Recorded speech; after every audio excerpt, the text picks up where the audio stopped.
You know, I've been wondering because I'm always in a nostalgic mood. That happens whenever I see or hear or remember things coming, especially from back in the 90s. The 90s is just like embedded into my mind. And the one thing that's really been stuck in my mind lately, and it's another Australia story, is the video store that we had in our small Australian Air Force base that we lived on. I remember. All right, guys, so let's talk about job interviews and resumes. So, we're going to show you a resume section with his resume. It's important that...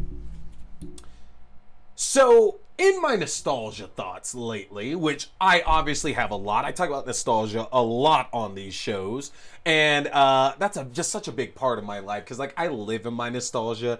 It keeps me happy, it keeps me calm, and keeps me collected the majority of the time, rather than think about the pain and the sorrow and the shit of today's day and age.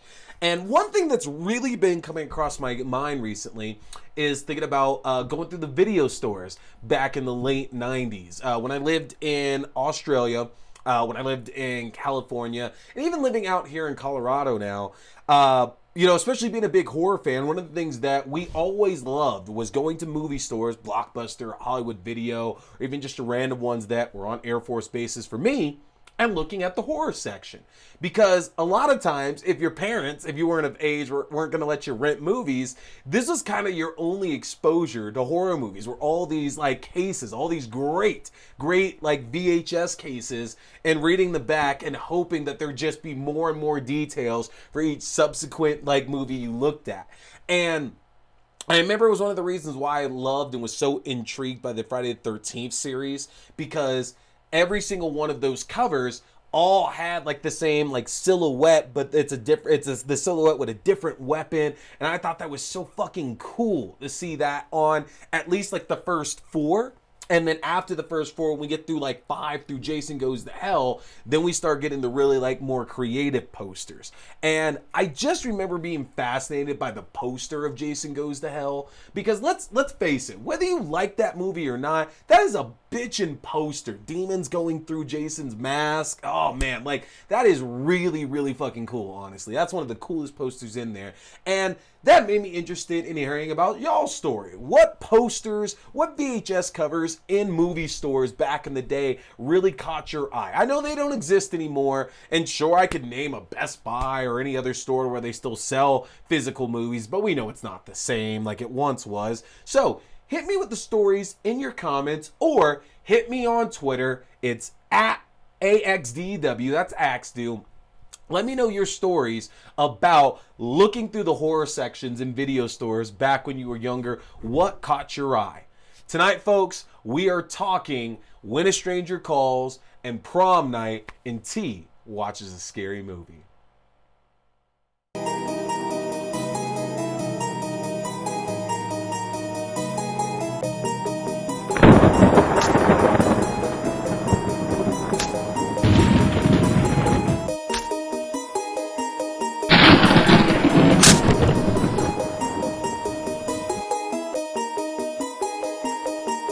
Hello, everybody, and welcome to a brand new full-length episode of T Watches a Scary Movie. I'm T, and of course, we are talking scary movies. I appreciate you tuning in for another brand new episode. Remember, full-length new episodes go up every Wednesday night on the YouTube page at 8:30 p.m. Mountain Standard Time at youtube.com/C/Theron Reynolds Scary Movie. Again, that's youtube.com/C/Theron Reynolds Scary Movie.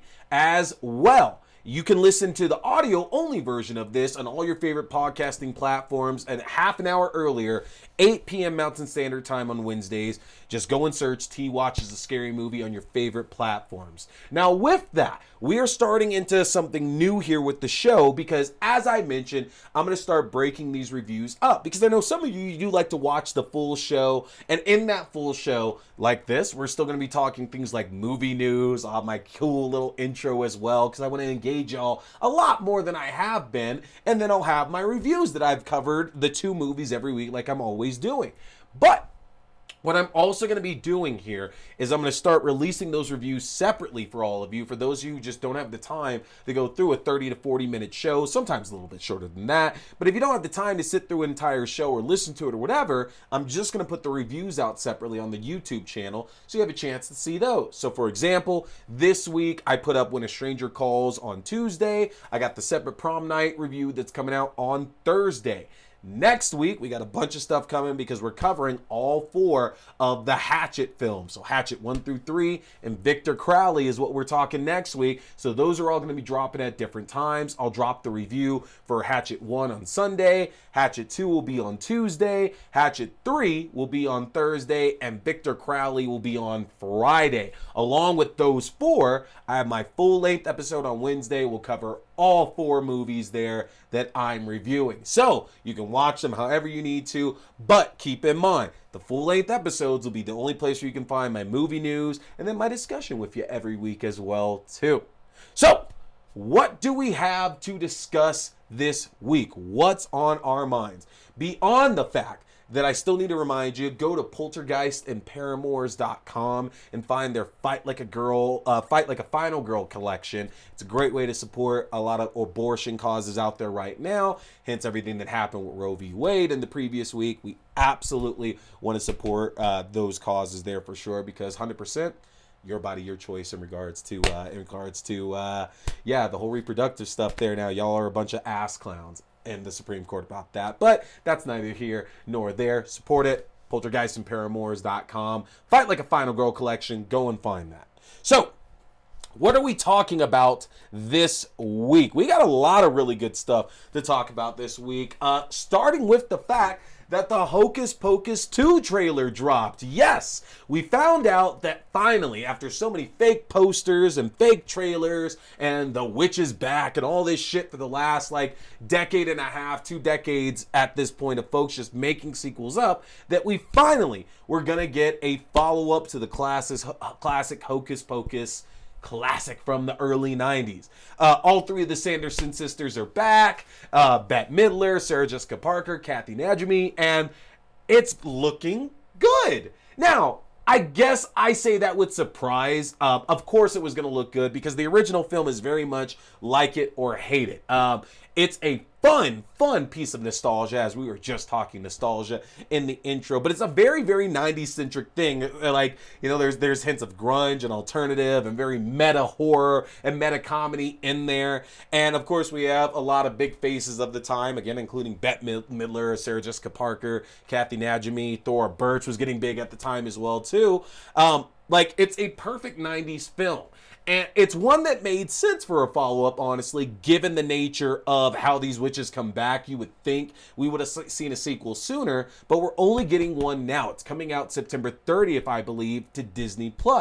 And the trailer gave us some brief glimpses at the Sanderson sisters, who, again, for the most part, are looking the same, but with a total new group of kids who are conjuring up a black flame candle to bring them back.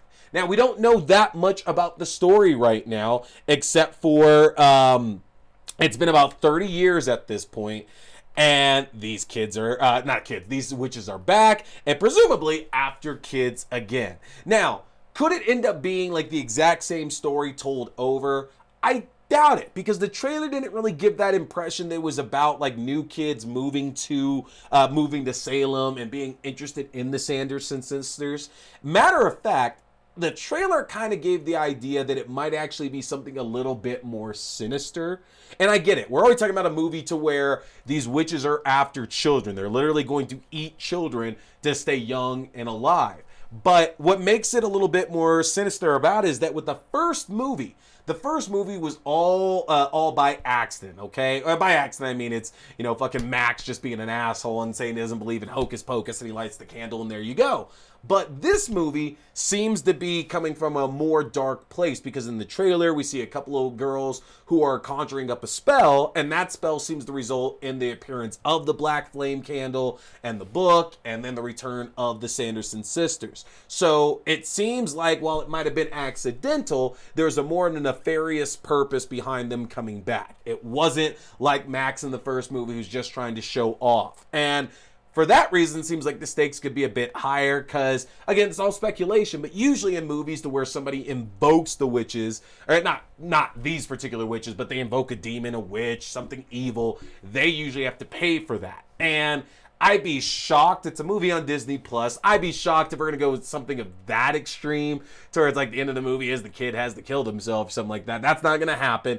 But it does seem like this movie has the potential to come with a darker turn, a darker edge than the original film did. And we don't have to wait that much longer to find out. Folks, we're at the tail end of June right now. We only have about 3 months basically until this comes out. So it's a reality. We're not waiting that long. Hopefully we get some more info on Hocus Pocus 2 very, very soon. So, what do we have next here?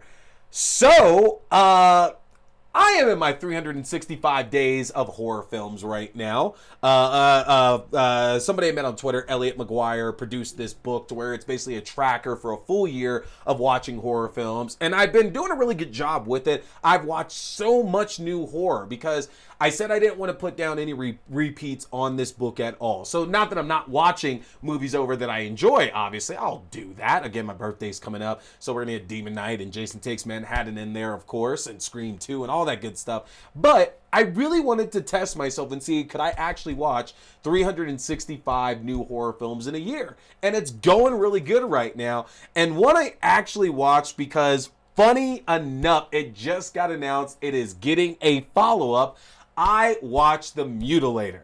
Now, if you haven't seen the 1984 slasher, The Mutilator, it tells the story of this young boy who accidentally kills his mom with a gun. And so his father, upon seeing the accident and the carnage that has happened, basically snaps and decides he's going to become a psychotic killer and starts hunting his son and his friends. And, honestly, it's gained a very big cult following, especially because of the fact that, the fact that for an 80s slasher, the gore in it is pretty extreme. Like, it's mainstream enough to be a slasher like The Prowler, or like Slumber Party Massacre, or like Sorority House Massacre. It's mainstream enough to be a movie like that. Maybe not necessarily on the level of like a Scream or a Nightmare on Elm Street or a Friday the 13th, but for a lot of these other ones that did really well on the direct-to-video market, Mutilator was one of those. And the gore that it had in it compared to a lot of other films at the time made it a favorite with a lot of people. And it brought back the original writer and director. Buddy Cooper is back to make the sequel, so you know it's actually in tune what the creator here actually wanted for it. And we're being told that the movie itself is complete. It will be completed in September. So when does that mean we're actually going to get it? And on top of that, we are actually getting returning cast and new cast members who have horror backgrounds too. So Ruth Martinez and Bill Hitchcock from the original movie are coming back into it. But not only that, we have Damian Maffei from The Strangers Prey at Night and from Haunt and from the upcoming Texas Chainsaw Massacre video game, which is so dope.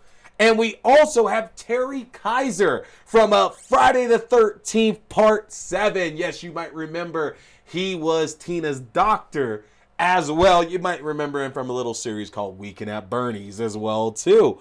So there's there's some actual credibility behind this film, honestly. And we don't know much about it right now. I have to assume it's going to be just a continuation of the original story, and the dad's not dead, and he's coming back to wreak more havoc in his son's life. But I don't know. We're going to see. I presume that means we get it later this year, because the press release doesn't make it clear. Doesn't mean the film's releasing in September, or they'll be done like editing and it'll be complete and everything in September. I have no idea. They just said they're finished filming, that filming is wrapped. So I assume that means editing is done in September, and we may be looking at like a spring release for The Mutilator 2, but we'll see. I'm excited for it though, because after seeing the first one, do I think it'll become like one of my favorites that I watch on a normal basis, like all my other slashers? I don't know, but it'll probably get a yearly watch from me. Probably at least get a yearly watch out of that. Moving on.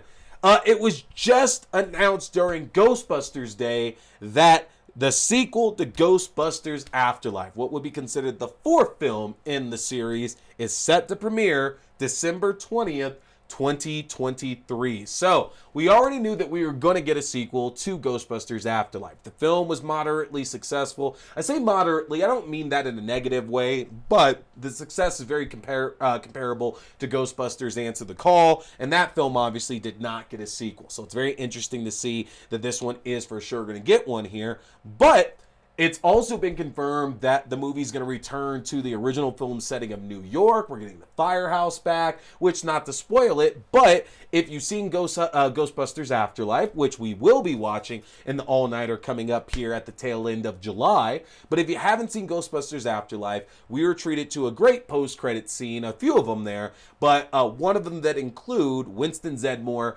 returning to their initial firehouse to where the Ghostbusters operated out of in the first two films, and basically looking to reopen it. So it seems that's going to play a big part. We have no idea at all what this means for the cast that joined in Ghostbusters Afterlife, like McKenna Grace, Paul Rudd, Carrie Coon. We don't know what that, Finn Wolfhard, we don't know what that actually means for these cast members if they're coming back. Same with our OG Ghostbusters, Dan Aykroyd, Ernie Hudson, Bill Murray, and especially what kind of Bill Murray's controversies recently. Does that mean we'd see him back in here? And honestly, I don't think we would. I think he actually wouldn't be featured in this.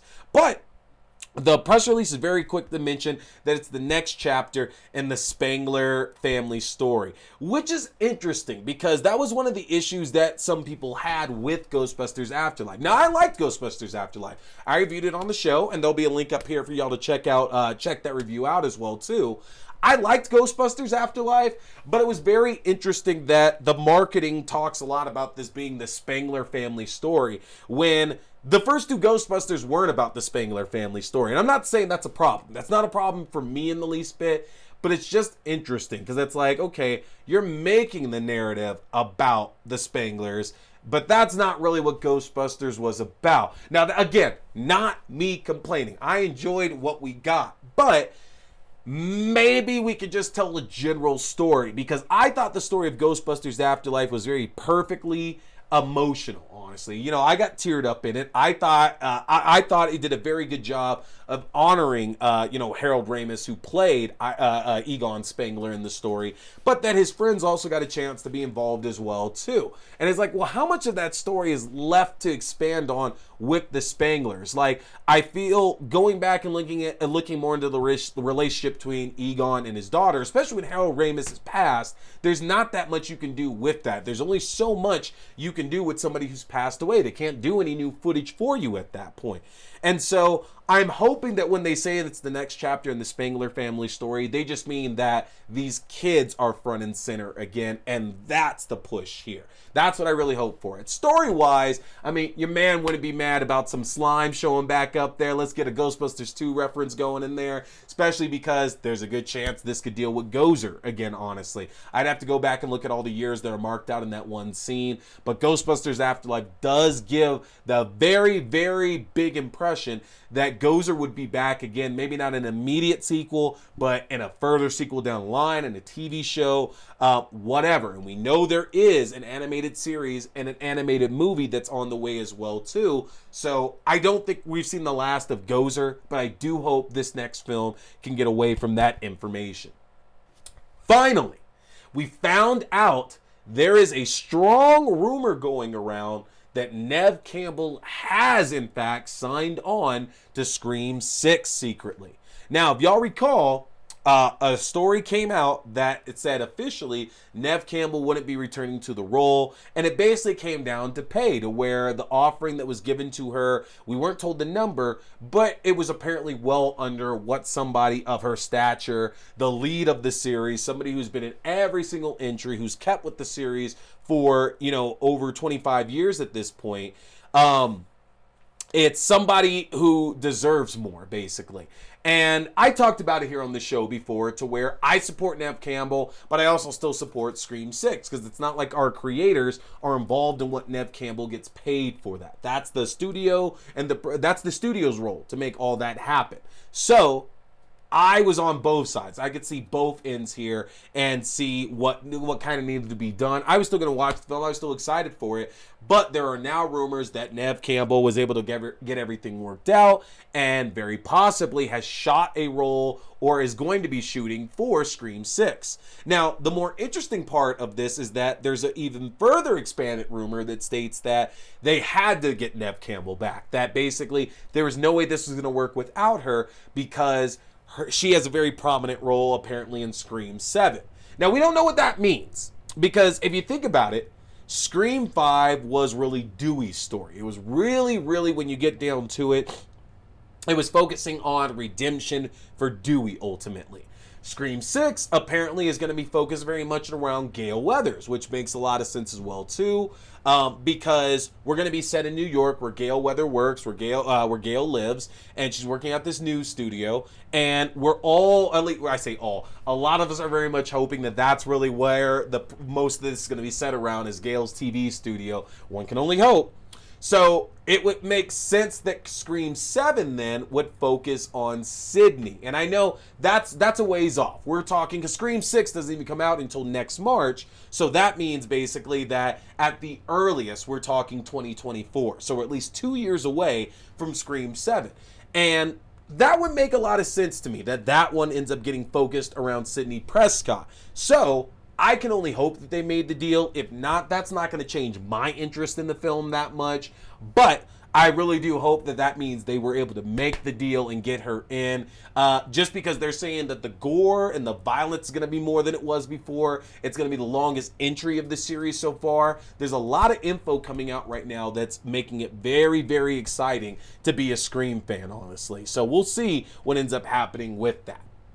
And then finally in movie news, Lachlan Watson, who you might know from the chilling adventures of Sabrina, has signed on to portray Glinda in season 2 of Chucky. Everything just keeps getting bigger with this show. We already had the reveal that not only would Jennifer Tilly's sister Meg Tilly be joining the cast, but also we got Joey Pants and Gina Gershon, who have joined the cast of Chucky as well too, to get us a Bound reunion of sorts, which is pretty damn cool, honestly.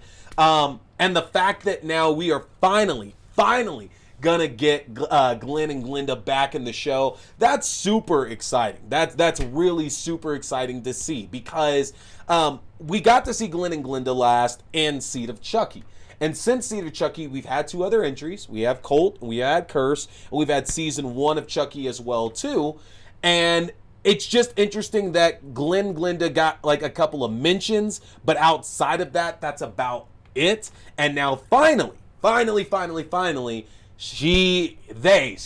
got the terminology right there. They are finally coming back. They're going to be on screen. And that poses the question, what other classic Chucky characters could we eventually see showing up? And I ask that because we still have not seen or heard anything about Mike, played by Chris Sarandon, or Karen, played by Catherine Hicks. And I know I'm not the only person who really wants an update on what happened with them. Like, are the comic books accurate, telling us the stories of what those characters had been doing in the meantime? The fact that, you know, they told all this and Mike got fired and there was an issue with his partner, and I want to know what happened.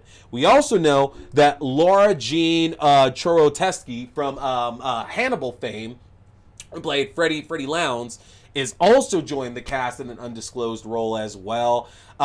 And I'd say it'd be too much on the nose to think about that red curly hair playing a factor in it, but somehow, some way, I think it will. Something just gives me the idea she's going to be another Chucky. But I don't know. I don't know for sure. But I'm excited. Season 2 of Chucky is going to debut this October. We're probably going to do a rewatch of the series sometime in September to get prepped for that. But man, it's so cool to be a Chucky fan right now. I actually just got done pre-ordering the new 4K collection for the first 3 films that comes out in August, I believe. Because yeah, I need to buy like my 6th copy of the damn Chucky series. But hey, that's what you do when you're a fan. But that is going to do it for movie news, folks. Now it's time for us to talk some movies. Please.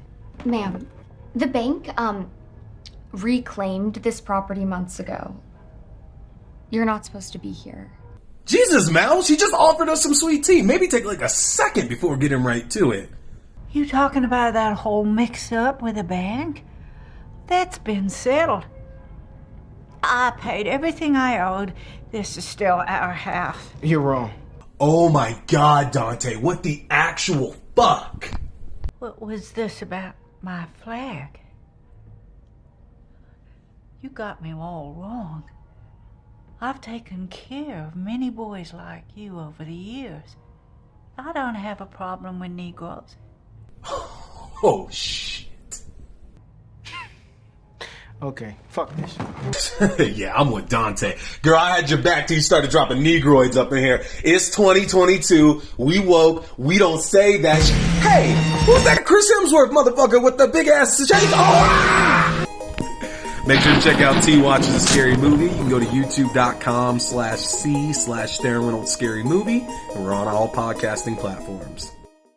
Up next in movie reviews, we are talking the original 1979 slasher horror flick, When a Stranger Calls. Now, you might have heard of this before for a couple of different reasons.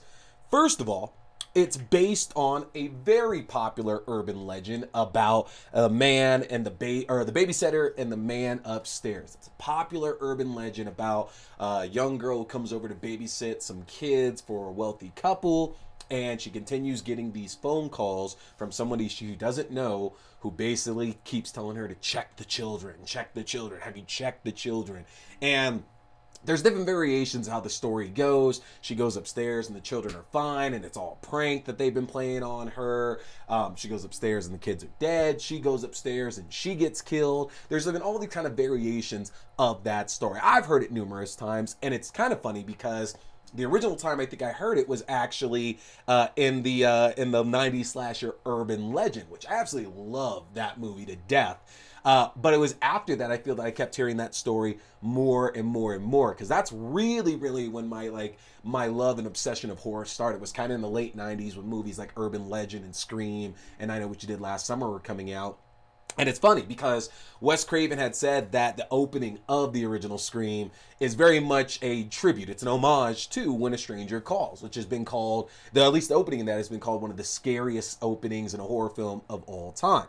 So you might have heard about this film as well for the second reason, because they actually did a remake of this film back in, oh Lord, when was that? 2007, I want to say it was now. I think it was 2007 at least. God, that's going to bug the hell out of me because I can't actually think of when it was here. But I do know it's either 07 or 06. Might have been 2006 there. But I think it was 2006 with Camilla Bell, who starred in that one, and Lance Henriksen, I want to say, played the stranger in this case. But the story of 1979's When a Stranger Calls tells the story of Jill Johnson, who's working as a babysitter for Dr. and Mrs. Mandrakis. And while she's babysitting the Mandrakis kids, she continues to get these disturbing phone calls from an individual who keeps asking her, have you checked the children? Have you checked the children? And eventually she calls the police, who attempt to trace the call to find out that the calls are coming from inside the house and to get out immediately, which already is such a frightening premise to think about. The fact that the killer's contacting you and they're already in the house, and that is very much reminiscent of a lot of slashers that we've seen, especially Scream, because how often have we seen a Scream film to where the killer is contacting one of the victims over the phone, obviously, and they're already inside? Literally every Scream film has had a setup like this over the course of the entire series. And I mean in all 5 films, we've had like this homage to When a Stranger Calls in that. So clearly this is an opening that's very iconic and has definitely set itself upon a lot of slashers that we've seen over the ensuing 50 years since then at that point. Now, what's so interesting about this story is that while the beginning it is pretty scary, honestly. I mean, it can definitely be horrifying, because I think a lot of us at some point probably babysat some kids when we were younger, and the idea that not us, but those kids are the ones that get murdered, that's kind of a really, really crazy concept to think about. And what's super interesting about this, in this entire film, and I'm going to give a spoiler because we're over the 10-year rule and everything, those kids are the only victims of this entire film besides the killer himself at the end of the movie. That in itself is kind of chilling to think about. There are only 2 victims in this movie, and they're both children, and they both die at the beginning of the film. That's creepy as shit now. But it sets the stage properly. And what we get is a very, very interesting horror story, because in the 70s, I feel that and I've talked about this when I talked about Slumber Party Massacre before, because this also seemed kind of reminiscent of that, to where there is no mystery about who the killer is. We're shown who the killer is from the very beginning, kind of like Slumber Party Massacre and a lot of other horror films that came out between like the mid to late 70s and early 80s as well too. You know, this isn't your Halloween, it's not your Nightmare on Elm Street, your Friday the 13th, to where like, yeah, we might know who the killer is, but we have to get there, and it's not your typical slasher where the mystery is trying to find out who the killer is. We know who the killer is. So after the beginning of the film, the killer is sent to a mental institution. And look, that has never worked in a horror film before. Sending a killer to a mental institution, at that point you might as well just be giving them an extended vacation, because they're absolutely going to come back and they're absolutely going to wreak havoc at that point. And that's pretty much what happens. It's interesting because the film shifts narratives after that opening. So we see the killer get sent to a psychiatric facility, and then we fast forward to 7 years later. And at that point, we're not even following the character of Jill Johnson anymore, who was the babysitter at the beginning of the movie. We're now kind of actually following the killer, because the killer ends up escaping from the psychiatric facility, and he ends up meeting a random woman in like a bar he's trying to become friends with, or possibly could be trying to murder as well too. And we find out that the policeman, who I think was a lieutenant, that arrested him in the first place, John Clifford, who's played by Charles Durning, finds out that this killer named Duncan has escaped the psychiatric facility. And due to the way that Duncan killed these kids, which he describes as he just ripped them apart with his bare hands, they couldn't even identify the remains at that point, which again, it's chilling because it's more about being heard and not seen at that point there. Like, it's easier to kind of put it in your mind and be more terrified of that. That's effective storytelling at that point. And John Clifford has this grudge, obviously, against Duncan at this point, to where it's up to him to stop him, but he's not looking to take him in. He's not looking to take him back to a mental facility. He's looking to end his life for the carnage that he caused. And so the next portion of the movie is really following Duncan and Clifford in this kind of cat and mouse chase, to where Duncan, again, is, like I said, he's been following this woman at this local bar, trying to make friends or possibly turn her into another victim, whereas Clifford knows that Duncan's going to attack again, and he basically tries to use this woman as bait to try to get him out and get him and kill him, basically. And that was a really interesting side to come from, because it reminded me a lot of like Tom Atkins, like horror films, like, you know, Halloween 3 and Night of the Creeps and oh god, y'all know the other one I'm thinking of that I can't think off the top of my head there. But like in Tom Atkins movies, he's always like a cop, or he's like this big gruff, like mustache, like hero basically, who are following around being the good guy, and we're not really following the killer that much. And it's kind of interesting because that's the way that When a Stranger Calls comes off as well too. And it's because of that middle section of the film, there's like a good 40 or 45 minutes or so that just don't really have any kind of horror to it. Like, there's parts where Tracy, played by Colleen Dewhurst, who is the lady that Duncan is following, trying to make friends with, there's points to where you know, she's kind of worried about who might be around the corner, who's behind her, what's going on, to where like we get a little bit of tension, but ultimately the middle of the movie isn't so much a horror film as it is like a bit of a thriller or a suspense story instead. Now, it all comes full circle because eventually Duncan can't control these urges, and we don't know for sure, but I think the implication is that he tries to attack Tracy, and Clifford shows up to save her, but Duncan manages to escape. And that sets us back to the beginning of the film, because we go back to Jill Johnson's character, again, 7 years later. She's married now, she has kids of her own, and she's still dealing with like some PTSD, obviously, of the situation that happened when she was younger. So when her and her husband go out to enjoy a nice dinner, and she receives a phone call from Duncan, she's immediately taken back to that place. And then it becomes a race for her and her husband to get home to check on the children, where more horror ensues. This was a really interesting movie to me because I had never seen this before. You know, I had seen bits and pieces here of like the remake, but I'd never seen the original. And I knew that, you know, compared to the remake, which I'm going to be watching and reviewing later this year as well too, but I knew that it wasn't going to be as suspenseful, because that's the way it really is with a lot of these remakes. You know, if you look at things like Black Christmas and Halloween and Friday the 13th and Nightmare on Elm Street, a lot of these remakes went for more deaths, more blood, more gore, you know, more visceral viewing than what we would see in the original film. And I have to imagine that's going to happen in the remake for this as well too. That being said, there was a hell of a lot to enjoy about this film. Like I said, the opening really is iconic. That's a very scary situation to be in, and it's easy here in 2022 to kind of look at the technology that they have about tracing phone calls and finding where the killer is and what you're gonna do, and you know, like looking back, like, oh my god, y'all were really screwed back then. If like a killer called you up and was inside the house murdering children, what the hell were you gonna do at that point? But not only that, I definitely found myself, because I was watching this late night as well too. I found myself for the first time in a while doing that whole no, get out of the house, like don't do that, don't go on the phone, just leave the house, go get the kids and leave the house right now. And I love that feeling, because that's kind of cool. That's iconic to think that a scene that really is like, it's big for a lot of horror fans, finally got a chance to see it, and I can see what a lot of people really enjoy about it. Now, as a whole, the movie itself didn't do a lot for me. Like the beginning, I liked that end, but that middle portion just came off so weirdly for whatever reason. And I get it, because horror was still being worked out in the mainstream level around that time, and people at the time weren't really telling the best of stories. Like the 80s is really where we got like really premium horror coming out. But it's not a bad film in the least bit.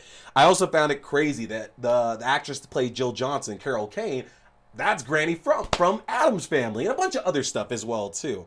But I was like, oh my god, that's why I recognize her. Like, this is the super young Granny from freaking Addams Family. And she's so good, man. Like, she just conveys terror with every ounce of her being and does such an amazing job with it. Now again, the kill count is 3 in this film. It's the two kids at the beginning and the killer at the end, so you're not going to get a lot of depth in this. It's not gory in the least bit now. There definitely are, like I said, at the beginning of the movie and at the end of the movie, there are some fun scares to it. But if you're looking for a horror movie to really get that, get the blood pumping, once you're past the beginning, this is probably not the film for you. Would still recommend it though. You definitely want to check it out. It's free to watch right now on Prime Video, so you want to give it a look if you got the time to do it. This is 1979's When a Stranger Calls. We are talking Prom Night, and we are talking the original Prom Night, the 1980 original. You know, I had to come back and revisit this one because here in the summer of 2022, I've really wanted to go and watch a lot of original movies that I've never really either seen or I've only watched once or twice, didn't really get the time or day to. Like recently I did, you know, When a Stranger Calls, and hadn't seen the original, hadn't seen the remake, know the story of them, but never seen them. So I was like, okay, time to knock that out. And I saw the original Prom Night sometime in the last 10 years, and I wasn't that impressed by it when I first saw it. And so I never had any reason to go revisit it. But then I decided I really wanted to watch the Prom Night remake, because I remember only seeing bits and pieces of that back in the day.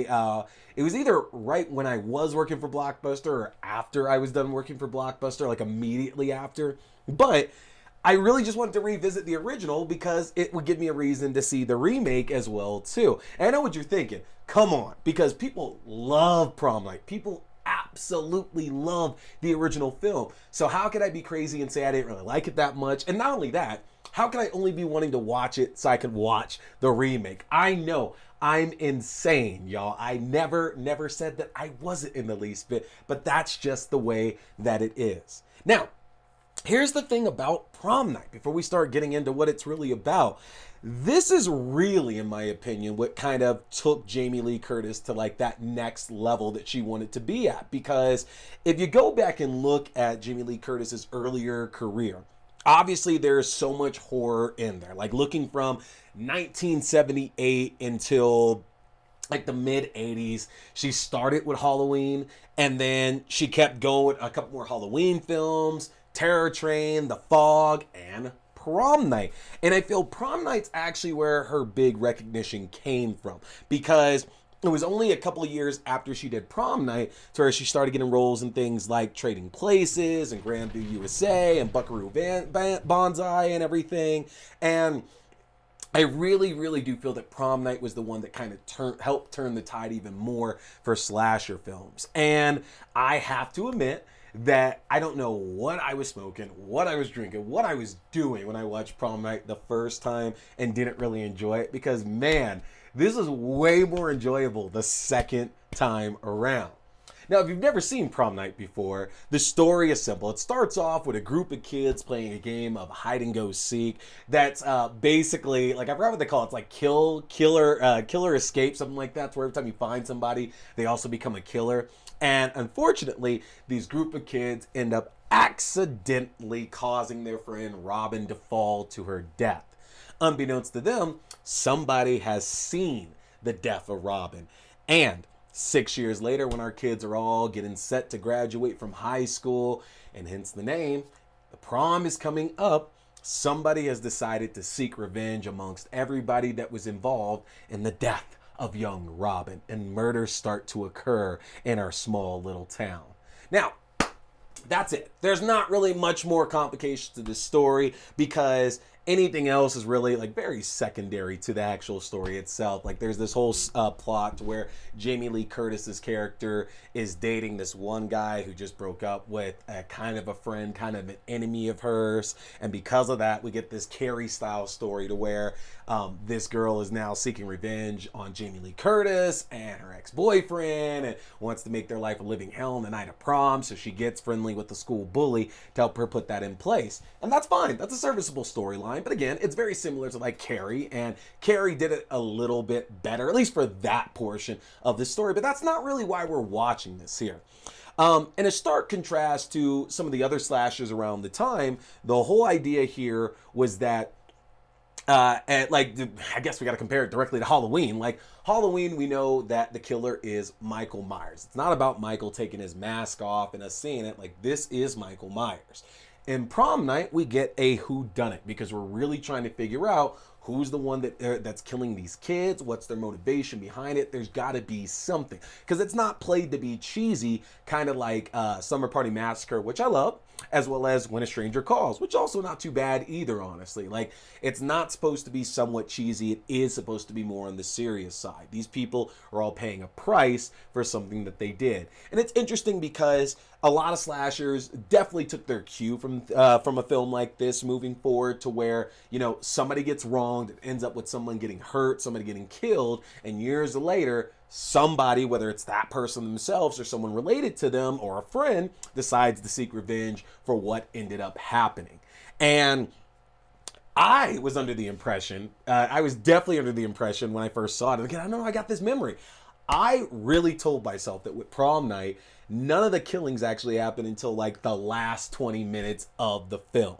I don't know why I thought that there, but I think what I actually was misremembering was, it's not so much they happen in the last 20 minutes of the film, it's that literally nothing happens until Prom Night itself. Like basically, nobody actually gets killed. Nobody actually gets killed until the night of prom. And maybe that's why I felt something was off, because it was so interesting to me that the entire movie takes place within one night. Like a lot of our modern slashers, they're drawn out over, you know, a number of days, maybe even a few weeks, but usually most slashers don't take place in one night. And so that's a really efficient and effective killer to kill that many people on the night of prom. Like, I've been to prom. I've been to 2 proms now when I was back in high school. Prom is like a lot of work, and you're going off and killing multiple people and somehow still covering your tracks. Well fucking done on that to our killer.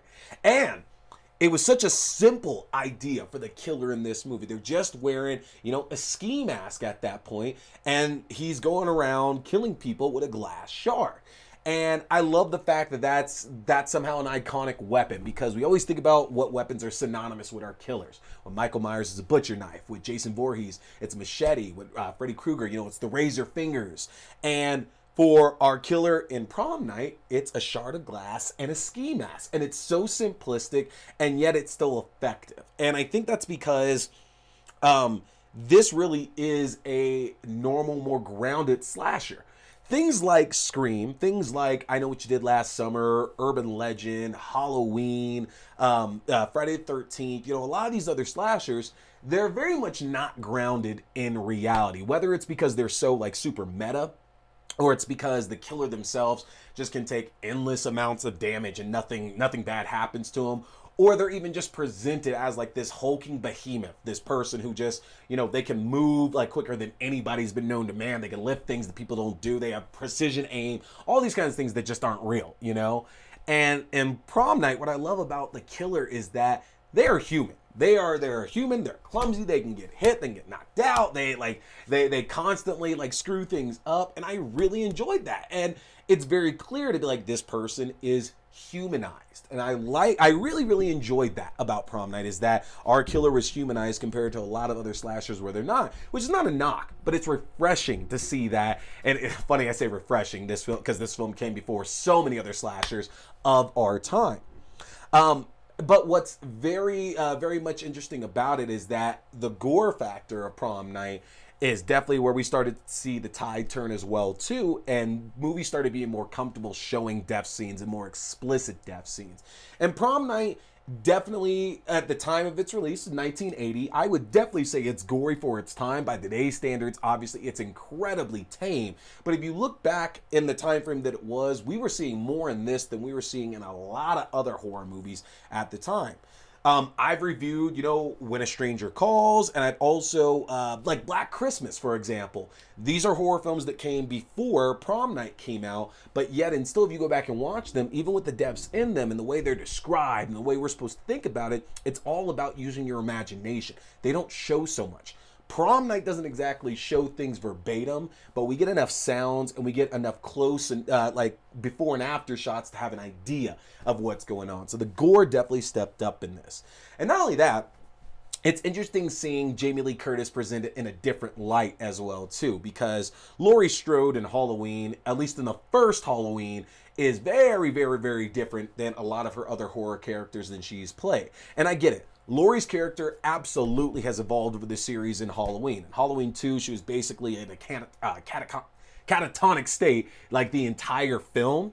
And if we like, you know, get to H2O, Resurrection, and even now the Legacy sequels, Halloween 2018 and Halloween Ends, very different from the way Laurie was in the original film. But something about her character here in Prom Night, Kim, is just, it's the antithesis. She's very social, she's very outgoing, she's very upfront, she's like she protects her friends, she cares about her friends. And not to say Laurie doesn't, but Laurie was very timid and meek in the original film. So I think it was very refreshing to see Jamie Lee Curtis not play that same role, even if it's another slasher film. It's also very interesting to see Leslie Nielsen in here. And I think a lot of people really forget that around, like in the 90s, like when people like me really got to know Leslie Nielsen for things like Naked Gun and Spy Hard and Wrongfully Accused and so on, Leslie Nielsen actually had a dramatic career before he really started finding like this other niche of his doing comedic roles. And, you know, he's the father of Jamie Lee Curtis's character, and what am I thinking here? And one of the other characters in the film as well too, who turns out to be the killer.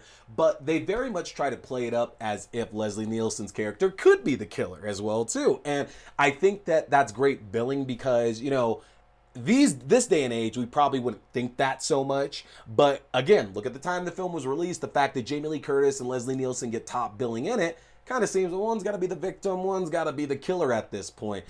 And the marketing of this is just so interesting, because if you ever see the alt poster, you know, it's the one where Jamie Lee Curtis in the pink dress with the what the hell is it called? The tiara and the roses, and she got the axe, so we give the impression that she might be the killer in this. There's nothing supernatural about this film. It's a really good movie. I really enjoy the kills. I love Jamie Lee Curtis's character. I love the relationship she has with her friends. Like, I feel a lot of those roles really got fleshed out in the right way. But it's also very interesting to think that if you've ever seen Prom Night 2, Hello, Mary Lou, that is a very different film from this, because that absolutely takes a supernatural route while this doesn't.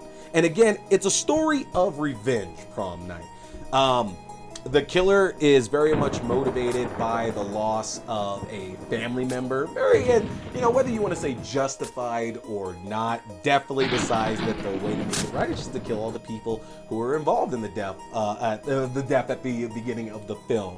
And it is really fun in the last 30 minutes of the movie when the killers go around and just killing everybody. Because again, we have a deadly killer in our midst, to the point to where they even take out the school bully by chopping his head off. And I love that they show that the killer just, somehow planned this out all well, to where they were going to have the opportunity to take out all their victims and not have to really worry about anything at all with this.